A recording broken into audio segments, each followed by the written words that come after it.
Oh, that's a wild one. I had a herniated disc hitting a sciatica nerve and did not walk for over 4 months. I was upstairs in my room just on crutches to the jaw and back, and so full of Percodan I couldn't read, I couldn't watch television.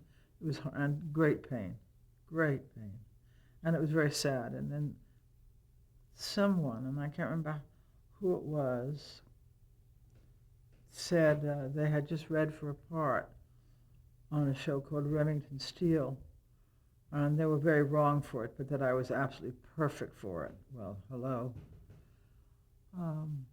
But I called. I called Jerry Windsor, and I said, I hear there's a part that I'm absolutely perfect for, and I would love to read for it. Well, at that time, I didn't have to read for anything. They just gave me the script and said, would you do it? So that was a big shocker. And she said, well, let me ask. And this, Michael Gleason tells this story himself. And Jerry came in and said to Michael, Doris Roberts would like to read for it. And he said, no, she's too old.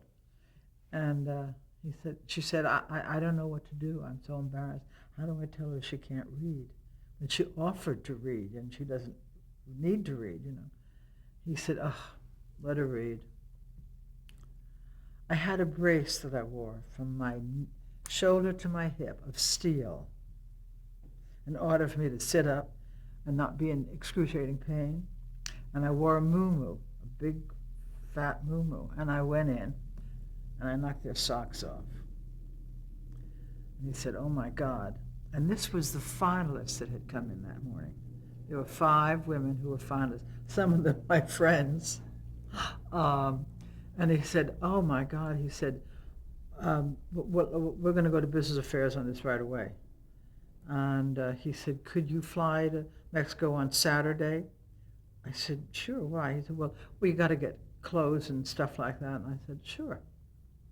I left there and went to Bullock's at the time and bought all the clothes I knew I'd need for that character. It was hysterical. Then I go to the doctor. Well, I'm going to get into trouble with this one, but I don't care. And I had to be examined. You have to be examined. And so as the doctor came to, and I'd had this brace on me, and I knew if he came towards me with the stethoscope, he'd feel the brace and I would not get the job. So as he came towards me, I went, oh. And he said, well, Miss Roberts, I never go anywhere I'm not supposed to go. I said, I know, but I said, I'm very sure. It's the best acting job I've ever done. And he didn't examine me. And so I got the job. That's great. Isn't that wild? If he had felt that brace, I never would have gotten it. There's no question. They wouldn't have given you the... But once I got down there, it was wonderful because my husband was very ill with leukemia.